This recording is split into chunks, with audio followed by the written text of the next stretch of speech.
Hi everyone, my name is Dan McCrae. I am the Director of Academic Support at the Center for Distance Learning at SUNY Empire State College. And today I wanted to just take a few minutes and talk a little bit about competency-based learning and how it is different from a traditional model of learning.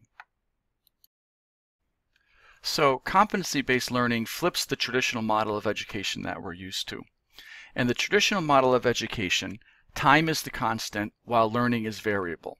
So what this means is that each week you have a class or you might have a module that you have to complete, and there are a certain number of tasks and learning objectives that you have to get done by a certain deadline. The deadlines don't change. You have to learn a certain amount of knowledge by each specific deadline. In the competency-based model though, learning is the constant while time is variable. So in other words, instead of having a set of deadlines, you have a set of competencies that you have to learn, and you can go as fast or as slow as you want.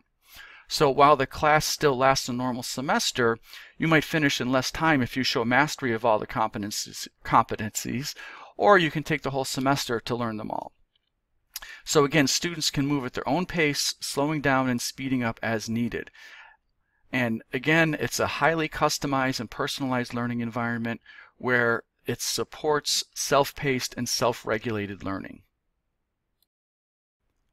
So what is a competency? A competency is the application of related knowledge, skills, and abilities required to successfully perform in a real-world setting. So they result from breaking down a job or a role or a function into the specific observable skills required to perform that job successfully.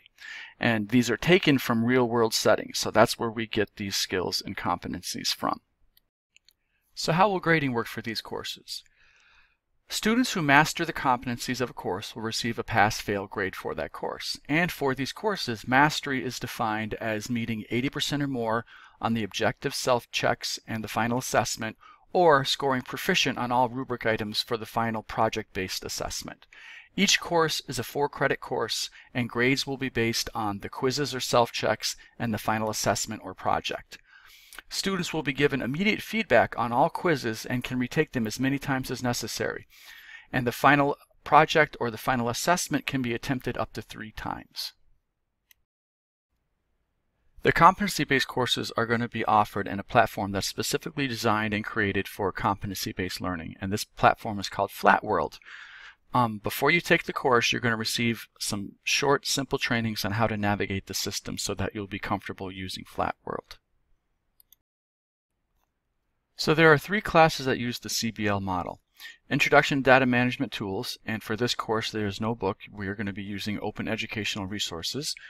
There's System Analysis and Design, and for this class we do require a book, and this is the same text that we are requiring in our normal traditional CDL course. And then finally there's Introduction to Object-Oriented Programming using Java tools, and for this class there is no book as well, and we're going to be using open educational resources for this class. One way that the CBL courses are similar to traditional courses is that there is an instructor in each one of the classes. The role of the instructor is to help students with any questions or challenges that they might be having in acquiring the knowledge or skills needed to demonstrate mastery of the competency. They're going to hold office hours, and they're going to conduct webinars and question and answer sessions to make sure that students are progressing at a good rate. Another neat feature of the CBL courses is that each course is going to have an academic coach. The role of the academic coach is to monitor student progress, and they're going to interact with students on a regular basis via phone, email, or video chat. And the coach is going to be able to help with things like time management, study skills, organization, planning, those kinds of things.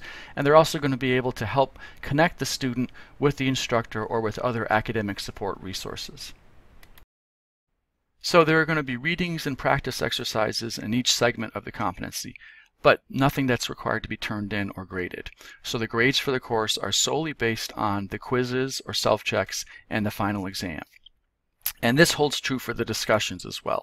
There are discussion boards in each segment of the competency, and you'll be encouraged to post at specific times, and you're welcome to post whenever you want, but the discussions are not required or graded. They are available to help you learn and master the competency. So I just want to emphasize that for these courses, The way that you show that you're successful is by showing mastery of the material. And the way that you show mastery is by earning an 80 or above on all the objective self-checks and final assessment, or scoring proficient on all the rubric items for the project-based final assessment. So if you're interested in taking these courses and you think this might be a good fit for you, just reply to the email that you got this video in and let me know that you want to take them, and we'll go over the next steps that you have to take. It's a very simple and easy process. Doesn't take very much time at all. And I hope to hear from you soon.